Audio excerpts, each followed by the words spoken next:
Welcome to the JCPod, presented by Stare Down Sports. I'm your host, Jaden Chandler Parnell. Wow. What a round of football games. So I'll admit, the wild card round, well, it could have maybe 1-2 good games, maybe 3 if we're really lucky, but overall, could have been a little bit better. But this round, wow. We had some games, I tell you what. Man, just thinking about it. Lions, moving on. 49ers, moving on. Chiefs, Ravens, moving on. It's going to be, it was a good weekend of football, I'm not going to lie. Very, very fun weekend of football. I can't wait to break it all down. That's pretty much what today's going to be.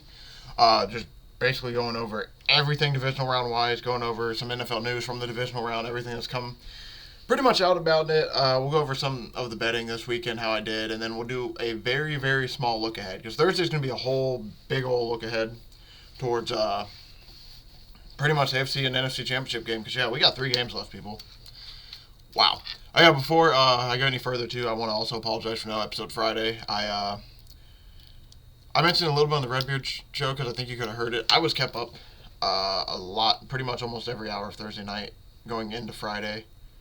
By an older dog. Nothing wrong with it. It's just a dog getting old, so just what old dogs do. So I won't lie. By the time I about came on the record with Rowan Friday, I just couldn't even muster the energy. So hopefully this week we'll actually do it because I really do enjoy talking to my boy. But without any further ado, just want to get that out of the way. So I do apologize for having one less episode last week, but we'll try to make up for it this week. But without any further ado, I think I'm actually going to go game breakdowns first, and then flip it around and do some. I think I'm going to do game breakdowns first, and I'm going to flip it around and talk about some of the news that's going on and everything, so that way we can just, actually talk a little bit more about these games. But going in 34-10, first game, Ravens-Texans. Wow, this was definitely the blowout of the weekend. It was close for a bit, though. It was 10-10 going in the half. A punt return by Steven Sims helped keep this game a lot closer, and then you're sitting there, it's like, man, are the Texans really about to do it? And apparently Lamar had a very passionate speech at half. So I don't know. They're kind of saying the media's blown out of proportion, but we'll see. But they basically had a big speech at half. Final score ends up being 34-10. I'm sorry, 34-10. Excuse me. Dalvin Cook almost scores a touchdown. That would have been amazing. He played really, really well, so I'm excited to see how much they're going to use him next week because he actually played decently well. The defense balled out. They held they just smothered C.J. Stroud pretty much in the second half. Shut down a lot of his receiving options. There was nothing he could do. Is this the year of the hardball, man? Odell Beckham only has 1 catch for 12 yards. Makes you wonder when he's going to get more involved. Mark Andrews did not play last week, but he might play this week. This Baltimore Ravens team's good. Speaking of hardball, shout out to Michigan. 2023 National Championships.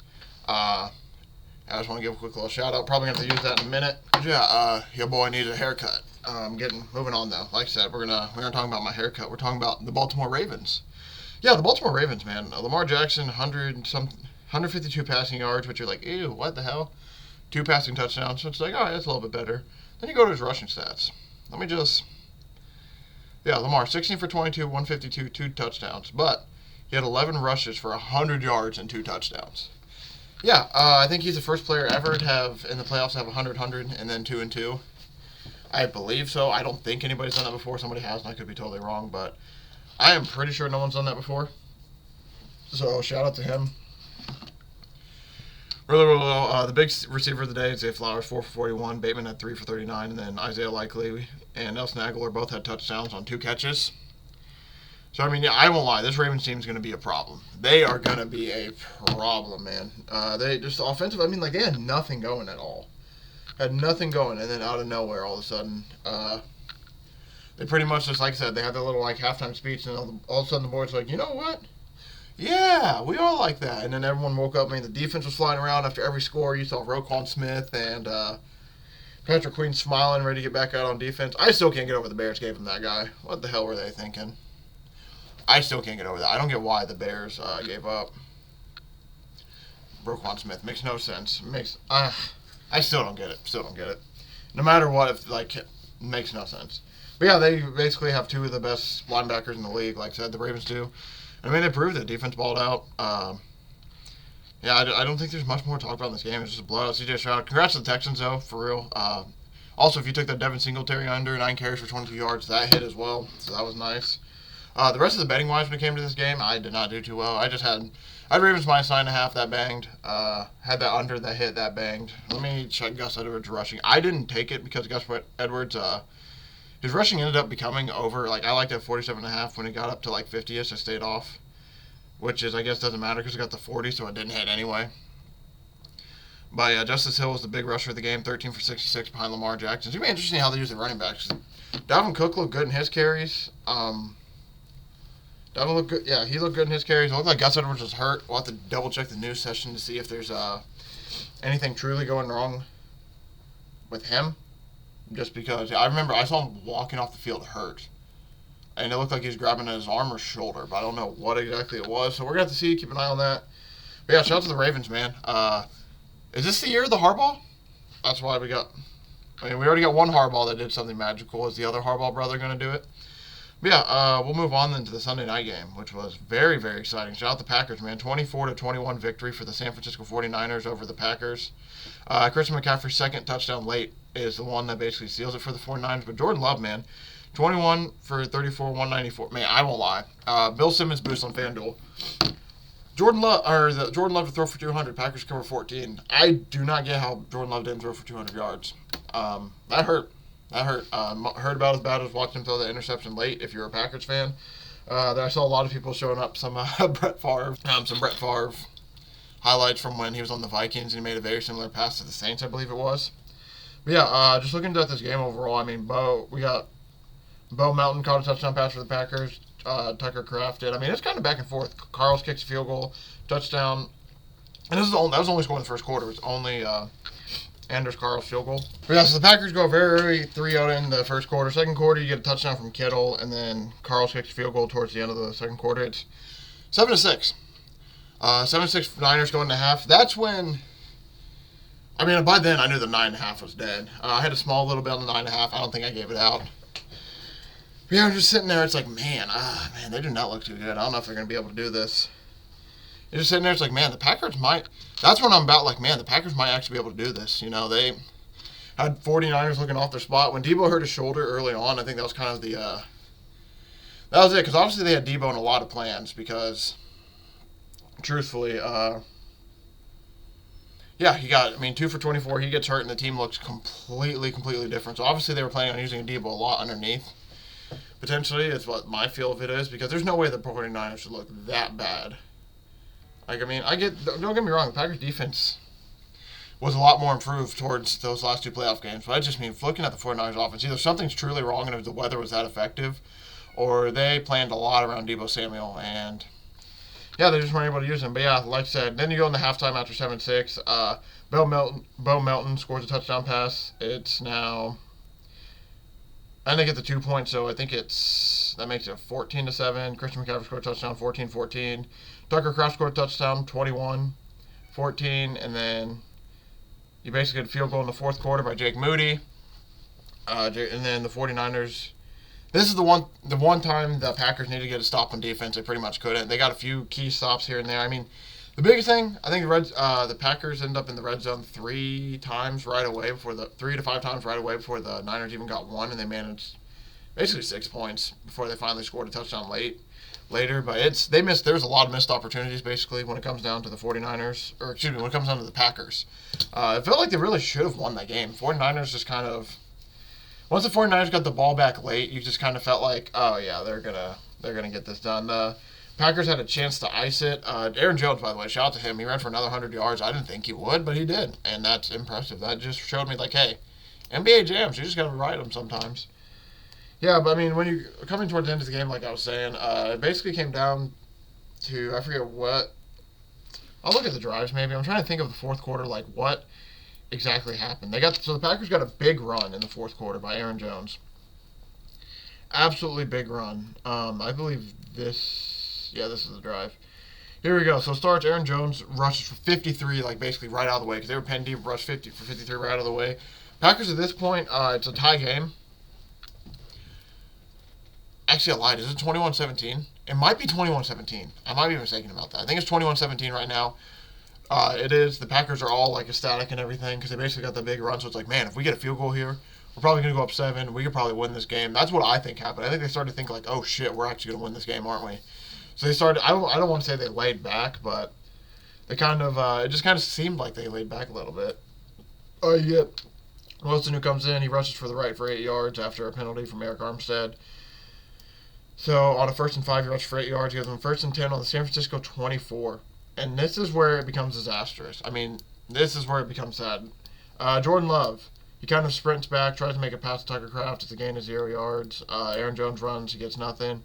3rd down, Jordan Love, this is all Billy, I believe. Jordan Love just keeps backpedaling, throws the ball, it's missed. It's like, all right, whatever, we'll send on the field goal kicker. Andrew Carls for 41. No good. Andrew Carls has been having kicking issues all year. And by the way, coaching 101, you don't come out to the media and say, when my kicker goes out there, I just pray he makes it. That's going to come back to Andrew Carls, I'm sure, eventually. I mean, the coach had no faith in him. If you're coming out, I just praise that he makes it when he's going out there. Sure enough, shocker, the guy misses it because the coach has... I mean, even if you're a coach, you got to back your guy, even if until you're going to get rid of him. Like, you got to do the fake coach, like, he's our guy, we trust him, he's going to get it done, he's our guy. But he's like, nope, when he goes out there, I don't know if I can trust him. He's like, I just pray it goes in. So sure enough, guess what? It doesn't go in, and the second it doesn't go in, I'm sure all Packers fans knew this feeling. It's like, oh, man, the 49ers are going to win, aren't they? Sure enough, 49ers come right back down. They score a rushing touchdown with Christian McCaffrey. Game's over. What a season by the 49ers, or by the Packers. The Packers came basically out of nowhere. No one expects them to do much of anything. They finished 9-8. And what's crazy, they realistically could have won the division. They just had such a slow start to the season that basically ended up not mattering. Because, they start the season 2-2, so 2-3, 2-4, 2-5, 3-5, 3-6. Start the season 3-6, and then 3 wins in a row, 2 losses. 4 wins in a row, 1 loss. I mean, they went on a little bit of a tear towards the end of the season. They just were so shitty in the beginning of the season. They basically caught up to them, having a chance to win a division and everything. But this is definitely going to be a team going into next year. Everyone's going to be like, oh, yeah, that Packers team's going to do something special potentially. So I'm very excited to see how they do because, this Packers team is definitely going to be the team that's going to be the hype team. And now it's for the 49ers. They did what they needed to do. Debo just apparently – I will tell you this bit of news.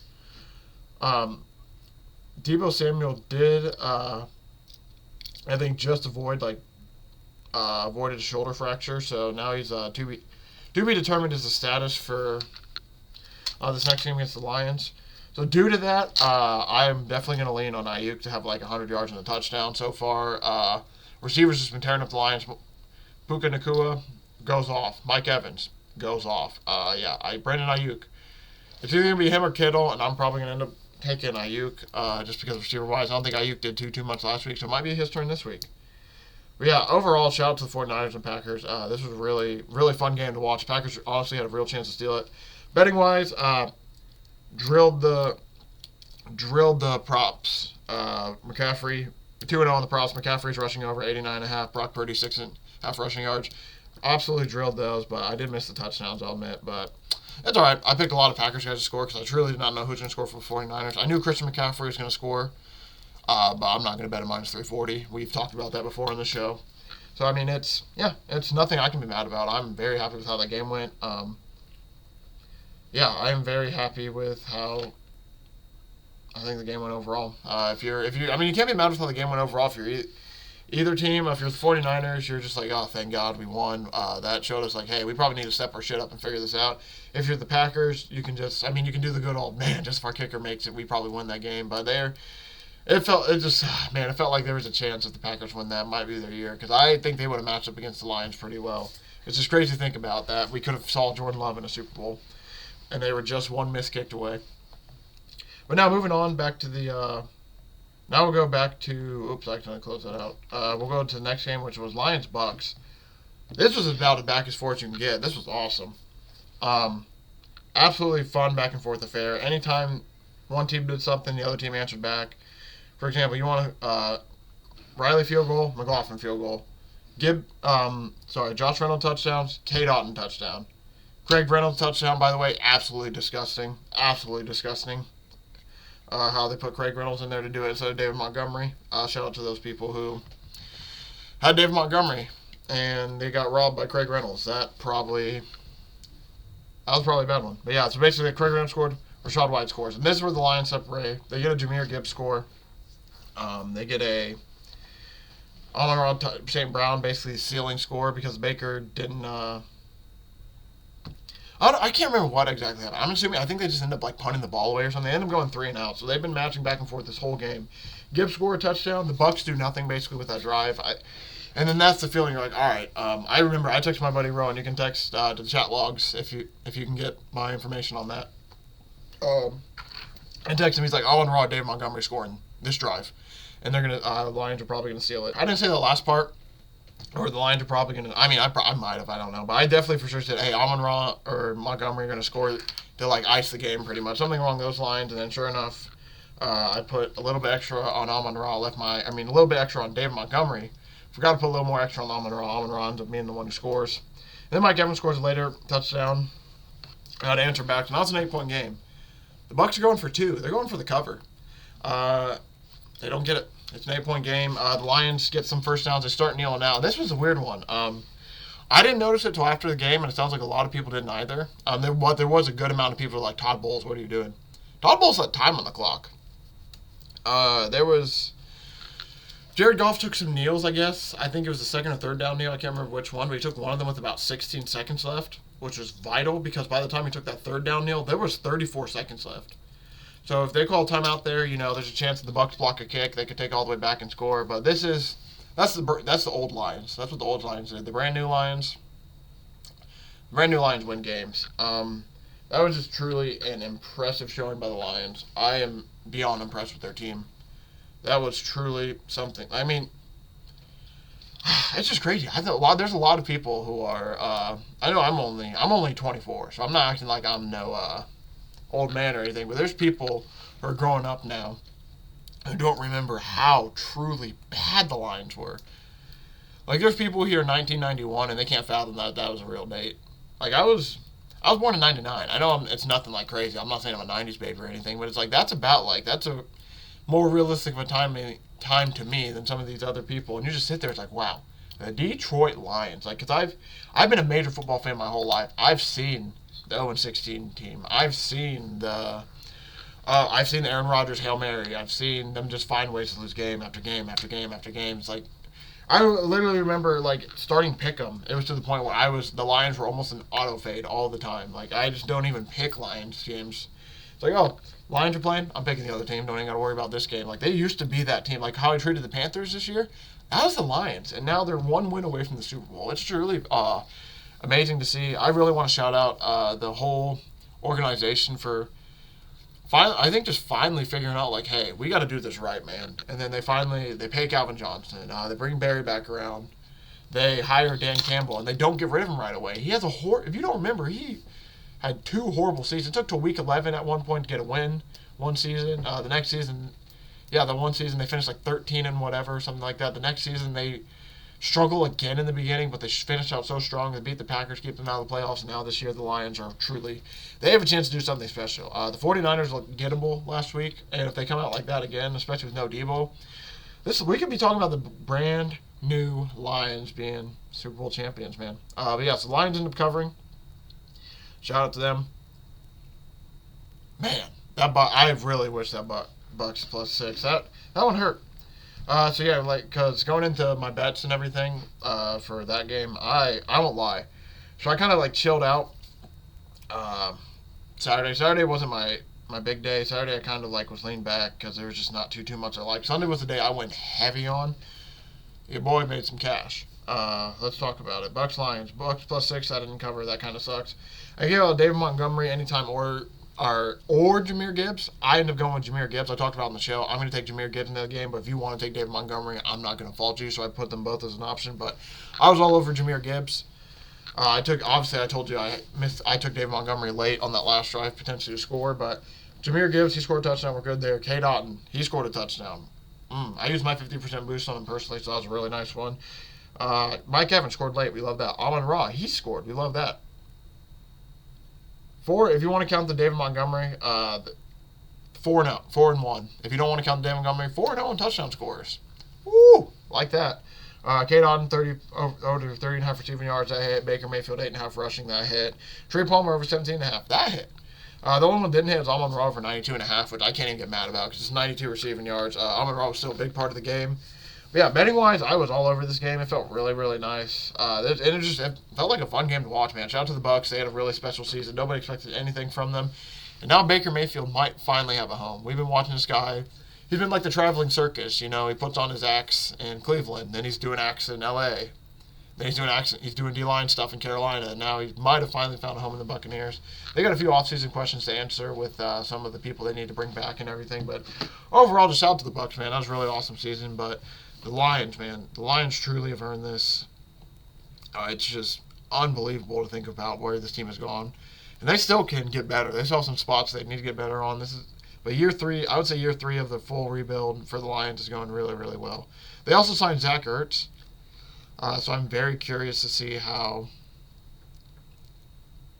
I'm just curious to see how involved he is because Brock Wright got hurt for them. So I'm going to be looking at Zach Ertz and maybe score next week. For sure taking Sam Laporta, but we're going to be keeping an eye on that. In the final game, Mahomes Brady? Nah, just Mahomes. No. I was going to say Manning Brady, or I was going to say Mahomes Allen, but it's just Mahomes, man. Mahomes.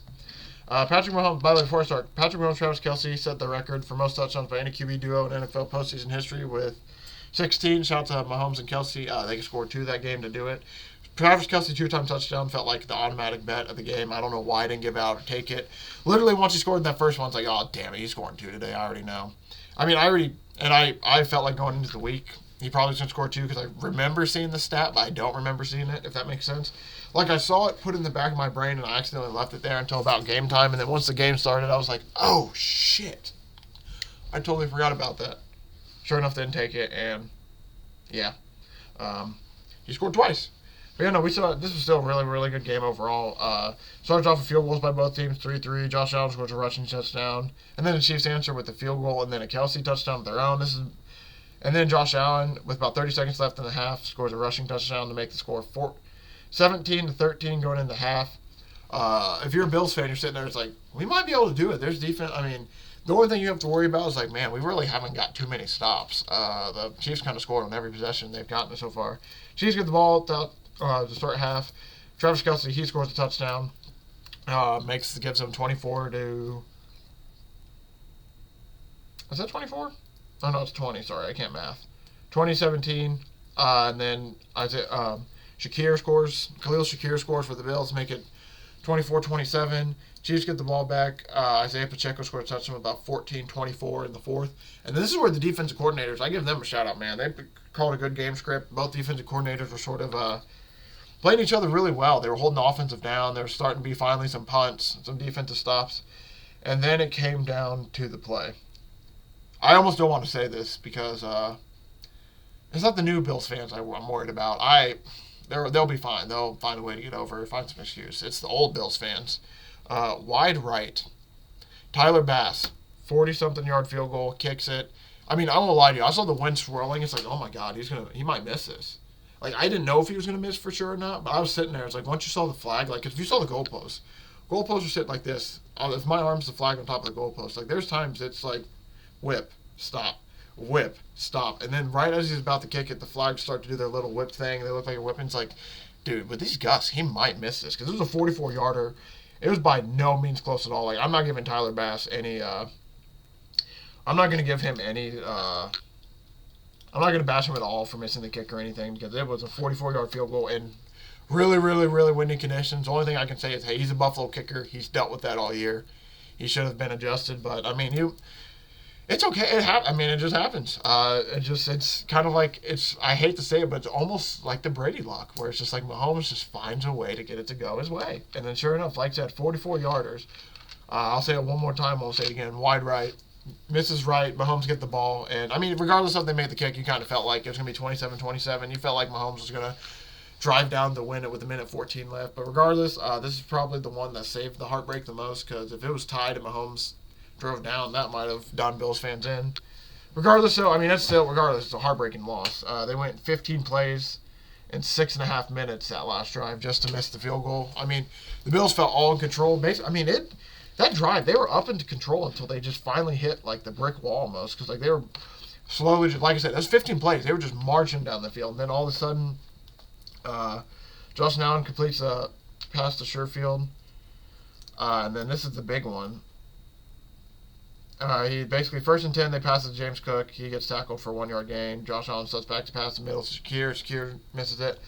And then on 3rd down, there was I forget who it was. There's somebody else who just had a, I don't know, I think it was is it a drop? Is it a drop or throwaway? I can't remember off the top of my head now, but it was something where it's like, man. Oh, I remember now. So he had, I don't blame Josh Allen for this at all, by the way. He had Stephon Diggs running a drag, like basically under a little bit.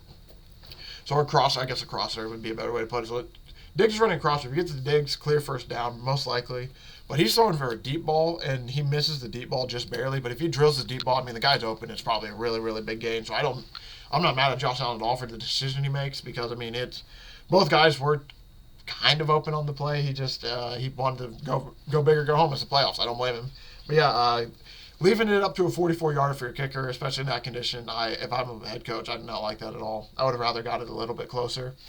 But, I mean, you trust your guy. Bass has been good all year. He hasn't really missed too much this year. I think that was only like his anywhere from like 2nd to 5th miss of the year. He has not missed like at all really this season, so that was just almost shocking. But, man, the Kansas City Chiefs do it again. It's unbelievable how they find ways to do it. When it comes to betting in this game, I mean, I absolutely went off. I won't lie. Like I said, Sunday was an amazing day for me. Between the live betting and between the just like the actual games itself, because on that, like the last game I went, what is it, 4, we'll say 4 with 7 and like 2 or whatever it was that last game, and then it comes to this game, I had Chiefs +3, Chiefs money line, both hit. Josh Allen, Isaiah Pacheco, Travis Kelce, all score. Rasheed Rice was the only one I missed, and he probably honestly should have scored, but they ran some weird play from McCole Hardman who fumbled. But by the way, I don't think we're going to see McCole Hardman at all next game, so I'm going to be taking under on like all of his stats. Because, yeah, he touched the ball twice and basically fumbled twice. I don't know how much we're going to see him in the next game, so I'm going to probably look to take his under, which is probably stupid because it's going to be like under 9.5, and he can get 1 pass to get it over. But I'm going to take it because I don't think he's going to get in too much, personally, for me. We hit Dalton Kincaid receiving over. That was nice, and then we missed the Rasheed Rice stats. He just kind of got hurt a little bit. I think that's what really killed it. Because if you watch, there was a ball that Mahomes threw to him where he kind of had to, like, I think he kind of had to jump up for it a little bit, and by the time he landed, he kind of like got hit to where he landed right on his back. Like there was no break, like he didn't have time to throw his elbows down or anything. And apparently that Buffalo ground is really, really hard with how cold it's been. So I'm assuming he just landed on his back weird, and it just like originally he was going like, oh, I'm out of air. They knocked the air out of me. But then like you just saw him getting up slow. I think he just fell really, really, really hard, and it hurt him. So yeah, I think the Chiefs will be okay overall. I just think that, and Rasheed Rice will be okay overall. It just sucks because he would have been probably the guy we needed for a perfect day, and he just got hurt a little bit. Yeah, that's I think my breakdown pretty much for each of these games. I'm very excited to move ahead. Like I said, I'm just excited, man. I just can't get over it. Chiefs, Ravens, Lions, 49ers. Those are going to be our championship game series matches. I think I've touched on pretty much everything for the breakdown wise. So we're going to go in some news. By the way, shout out Joel Embiid. Joel Embiid dropped 72 last night, and Karl Anthony Towns lost. He dropped 62. NBA doing his thing last night. A little bit. Yeah, so the Eagles are not retaining OC Brian Johnson. This was just announced, so they're getting rid of him. So it's complete OC and DC overhaul. So I'm going to be very, very curious to see what they do offensive coordinator-wise. I'm not shocked at all that they got rid of him. I mean, the Eagles towards the end of the stretch did not look too good. Hate to say it. Texans Slowick is set to get a second interview with the Commanders and Falcons. The OC for the Bengals, though, Brian Callahan, he signed as the head coach for the Titans. I don't know how I feel about this. It's not a horrible signing, but it's just like when you fired Vrabel. They fired Mike Vrabel, so I'm like, all right, so they might be going for something like. I'm not saying Brian Callahan's a bad option at all. I just didn't see it, honestly, truthfully. I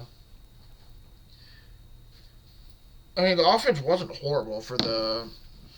I guess you kind of probably want an offensive play caller, so it could be a little bit better. By the way, I didn't change the date on that all episode. That's embarrassing. Yeah, it's not the 18th. It's the 23rd, you jackass. No, but honestly, like I'm shocked that's Brian Callahan. I just didn't think that. I'll admit, he just wasn't the one of the names I thought of for the Titans. But I'll take it. Might be good for the Colts, maybe. We'll see. Brian Callahan began his coaching career as an offensive assistant in the Denver Broncos before serving as a quarterback coach for the Lions and the Raiders. He worked with several high quarterbacks, including Manning, Stafford, Derek Carr, and of course Joe Burrow. So that's going to be interesting. I think I like that aspect of it at least, so he can at least maybe work with Levis and work on Levis. So that part of it I like, but head coaching wise, want to see. Josh Allen says the Bills Super Bowl window remains open.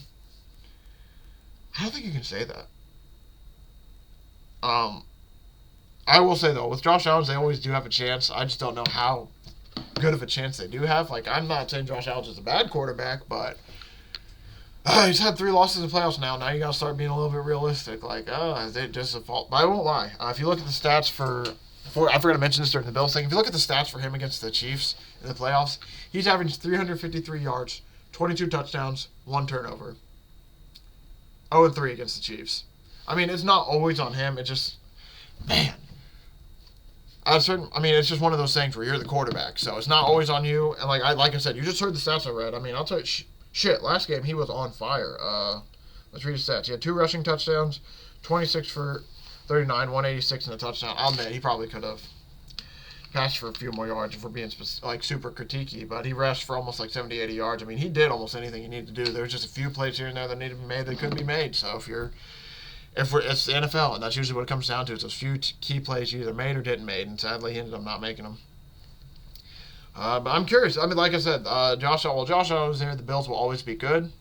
I just don't know how great they'll be. So we're gonna have to see. I have no hate, by the way. I have no hate in my heart towards Bills fans at all, or Bills in general. It's just frustrating, man. It just has to be frustrating when you see them do the same thing over and over and over and over again. So starting to get to the point, it's like, man, are they just the problem, or are the Chiefs just that good? Because the Chiefs could just be that good. Like, that's another thing too. Like I told you about Debo, his shoulder, he had avoided a shoulder fracture, which is huge, but he's going to be questionable. I mean, if they're saying he avoided a shoulder fracture, I doubt he's going to play this week. So they definitely need him. I'm sure he'll play because it's a championship game, but I just don't know. Man, I truly don't know. That shoulder, especially with him, because he runs hard and uses his shoulders. Having a shoulder fracture is a big issue. The Browns GM would absolutely love to re-sign Joe Flacco. I'm assuming that's as a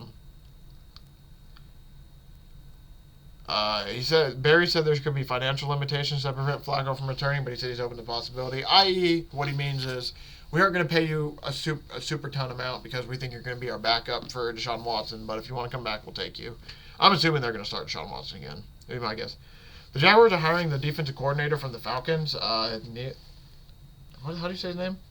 Ryan Nielsen. I will lie. He was actually a pretty solid defensive coordinator under Atlanta. They allowed 21.9 points a game and then 320 yards. About 320 yards a game. With that ranked 11th, the 21 points ranks about 18th. And they forced 16 turnovers. I won't lie, the defense was not the problem with the Falcons. So there's actually a few games I specifically really liked what their defense did, and I thought they had a chance to win those games. The offense just gave them no help. So actually, I think that's probably a decent move for the Jaguars. I'm curious to see what he'll do with their defense. The Eagles are interviewing Ron Rivera for the DC job. Yeah, I'm not going to lie. I don't know how much hiring Ron Rivera is going to help. But I'm sure interviewing couldn't hurt. I don't know. I just wouldn't want him as my DC. I'd rather have, I could be overlooking stuff, maybe too. But seeing what he's done as the head coach, it's like, I mean, they ranked 8th in defensive success rate, but what is that even? All right. Now, I don't know. I think I'd rather almost have Gus Bradley and just be pissed off with him, which is something horrible to say, I guess. Jim Harbaugh is expected to meet with the Chargers again. I'm very curious to see if he will. I'm curious to see what will happen with him. He sounds like he might be going back to Michigan, but he also has made it sound like, we'll have to see. The Lions are signing Zach Ertz. Makes sense, which is kind of shocking. I was like, oh yeah, I guess you can still sign people now, huh? Like I said, Brock Wright got hurt. We talked about it a little bit before. Bears are set to hire Shane Waldron as their OC. This might actually be a pretty decent move for the Bears. That just means, but they were interviewing Lincoln Riley earlier this week, so it makes me wonder, like, they might take Caleb Williams. I think that's kind of why they're interviewing him now at this point. If they're going to sign Shane Waldron, it sounds like they're going to bring in either Cliff Kingsbury or Lincoln Riley, whichever one of those two is potential OC. But yeah, I'm thinking maybe now that they signed him, maybe they will take Caleb Williams. They just wanted to get an idea of maybe the character. I don't know. I truly don't know. Mayfield would love to return to the Bucs with Evans. We'll see if they do that. I'm actually thinking they probably will. They should, at least, honestly. Sirianni fires Eagles. DC decide. That's not shocking at all. They're basically going to have a whole OCDC rehaul. The Seahawks bring in Morris and Quinn for 3 others for second interviews. Eric Bieniemy, is interviewing with the Commanders for the head coach opening there. I'm going to be curious. I'm curious to see if he gets a head coaching opportunity there. Because the fact that it's taken this long for that makes me think, they're probably going outside the building. And the fact that they didn't upgrade him and give him a trial run as like an interim with the Commanders makes me wonder. Callahan getting a second interview. Oh, wait, we already talked about Callahan. He's already hired. Matt LaFleur, we didn't do enough to finish the 49ers. No shit. They kind of felt like they all thought they won after that big run from Aaron Jones. D'Amico Ryan's loss to the Ravens was not a moral victory. It was, but I am very excited to see it. I do disagree with him. I think it was a moral victory they should take out of it, but I think this Texans team is potentially going to be really good. Watching them play, it's like, They might have a few, like it used to be the Colts, they were the doormat for the Colts for the longest time. It might be the Texans division, honestly. I'm excited to see how they do, man. They might have definitely earned it. Lamar Jackson said he heard the critics talking about the playoff struggle is good. I hope that fuels him, truthfully, because he earned it. By the way, Mike McCarthy ended a contract year with no extension. So they are retaining Mike McCarthy, but they aren't extending him. So this might be the big. Remember what I said last season about the big Dak, big Mike season? This upcoming season could be the season, which is where they just maybe say no to both, let them both go. I don't know what to see. Apparently, it's coming out that the Falcons owner desperately wants Bill Belichick, but the people. So the way it's sounding is Arthur Blank, the owner of the Falcons, really wants Bill Belichick to come in, but everyone else around him is kind of like no, because basically, let's be honest, they want to keep their jobs. If you're bringing in Bill Belichick ain't going to listen to anybody's shit.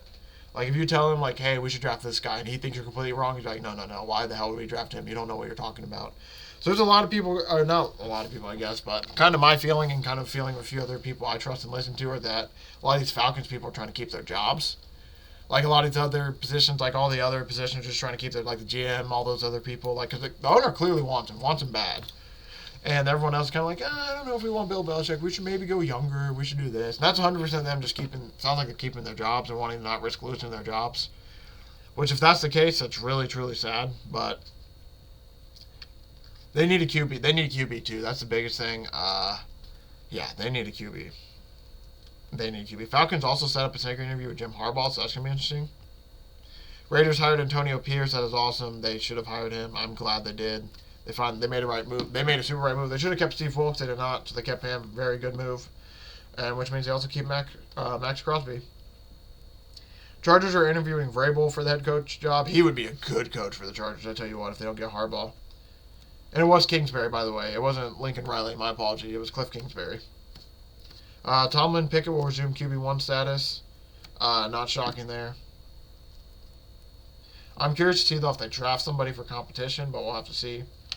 Cousins plans to return ready for OTAs in the spring after suffering torn Achilles. That's good news.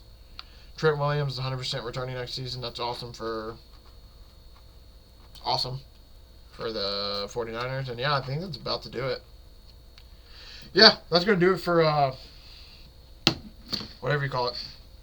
Yeah, NFL's talk pretty much. I don't think there's too much I want to really go over.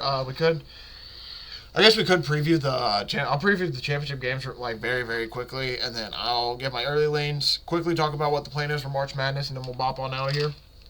Like I said, early lanes, Chiefs, Ravens. I already took a ticket on Chiefs plus 3.5 just to have something down, but I like the Ravens to win this game. I just don't know if I can get myself to pick against Mahomes, man. I've been doing it for years, and he's been proving me wrong. Bills, forever going, the Bills won. I was on the Bills last year. Or what? No, the Bills didn't win, excuse me. I wanted the Bills to win, they didn't win. Last year, I was on the Bengals, I think I wanted the Bengals to win. The Bengals did not win. So I'm very torn about this game. I would love to see Lamar and the Ravens win, just because I genuinely do like Lamar, and I like what the Ravens have done this season. But, the Chiefs win, it's the Chiefs. They always find a way to win. But I do think the Ravens potentially could win this game. I'm just very scared of that guy at Kansas City. He gives me hella Brady vibes, where it's, you just can't bet against him. Like, I'm scared to bet against him, and it's just like, because, I mean, it's even worse. It makes it even worse, too, they don't cover. They haven't covered a lot of the time. I mean, when he's a dog, they're like 10-0-1 covering or something like that, so they do cover dogs. Like, during the regular season, they weren't covering at all, but still winning games. So it's like, man, do I trust this guy? And the way he's playing the playoffs, you might have to trust this guy. 49ers, Lions.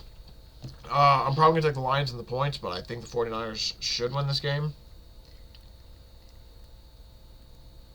I just realistically, I think it also depends on Debo, obviously. I just think the 49ers are battle scarred. Like, the Lions, this is like truly something special. They're on the up and ups. Like, this is really like an enjoyable ride, and they have earned it. They have played really, really well. It's just something about the 49ers, man. They got to this point last year and got it all taken away with injuries. Debo's already hurt. I just think they're going to kind of be like, not this year. Not this year. They're going to baby plant their flag. So I think they potentially win. I don't know if they're going to cover or not. 7 is a lot of points. I don't know. It's going to be a really fun one. I'm excited to see how it goes. But that's my lean so far. We'll talk about that way more on Thursday. Thursday, I mean, it's probably going to be a 30, 40-minute breakdown of both these games. It's been about 20 minutes on each. Go through everything and anything I can find. I've already begun to do some betting stuff. I've already started to look ahead some. Like, I can tell you now, I took a fun little weekend special. I think it's like rushing touchdowns. I think it's like Christian McCaffrey, Jahmyr Gibbs. It's a shit ton of guys get a rushing touchdown. Christian McCaffrey, Lamar Jackson, Jahmyr Gibbs, Isaiah Pacheco to score 1+ rushing touchdown, plus 2,100. I'm like, you know what? That actually doesn't seem too bad at all. Why not? So I took that. But yeah, like I said, we'll do more of that breakdown on Thursday. That's all we're talking about. When it comes to March Madness is almost already here. I'm going to talk to my boy about this. We're going to figure this out. My goal is to have him on. I might do 2 episodes a week with him. Like, if I could obviously get him on, I'd love to do, like, Wednesdays. Or when I do these shows on, like, Thursdays, I'd love to do the Thursday, Fridays with him. But I don't know how realistic that will be with his schedule and everything. So we'll probably only have to do, like, 1 a week. But the goal for March Madness, with that coming up here soon, we're going to be talking NFL all this week. Next week, we're going to for sure be talking some NFL. But I'm going to definitely sprinkle in some March Madness talk, just simply for the fact that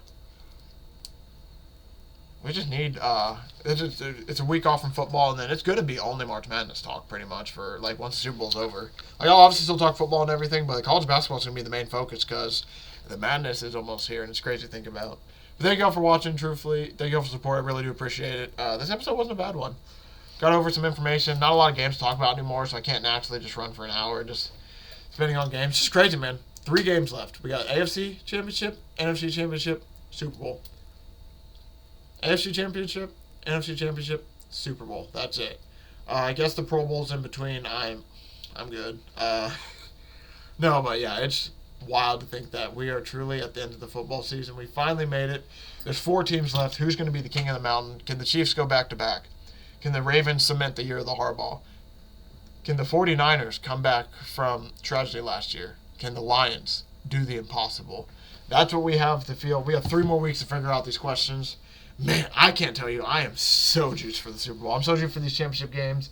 We've been waiting all year for this, man. All year for some playoff football. But thank you all for watching. Thank you for all the support. I really do appreciate it. I'll see everybody on this feed for Thursday. No basketball talk this week till Friday. So I'll talk with my boy. Hopefully we can get it back on Friday. But Thursday, man. Breakdowns for the AFC and NFC Championship. All my bets for the AFC and NFC Championship. That's pretty much all it's going to be. So thank you all for watching. Thank you for the support. I will see everybody back in this feed on Thursday for some bets and breakdowns.